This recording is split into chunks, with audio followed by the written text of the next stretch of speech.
I would be remiss if I didn't talk a little bit about Boy Meets World. It helped form me as a human, as my sense of humor, made me realize I wanted to be a writer before I knew what that meant.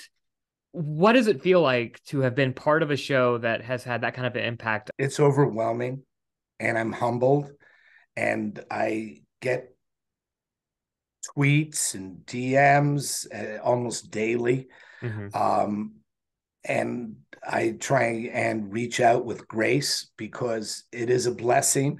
I mean, to have been part of a legacy show and know that when I leave this business, I'm leaving iconic episodes of television behind. And I ran that show for 2.5 years in the middle, and Hmm. I think I wrote about 20 of them. It's something I can always throw in my kids' face when they diss me. Um, and the thing of it is, Brian, when we did Boy Meets World, we had no idea because Yeah, there sure. was no internet.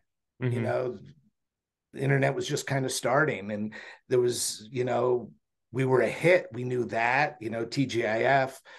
Sometimes, 20, 22 million people would watch a show. Hmm. But it was years later when we were probably the first. I don't like calling Girl Meets World a reboot. To me, it was a continuation. Sure. But we were one of the first. But it was when we started doing that that we started really, really hearing about the impact Boy Meets World had on people. Hmm. Because older generation were like telling their kids, "Oh, watch Girl Meets World, and then let's go back and watch Boy Meets World together."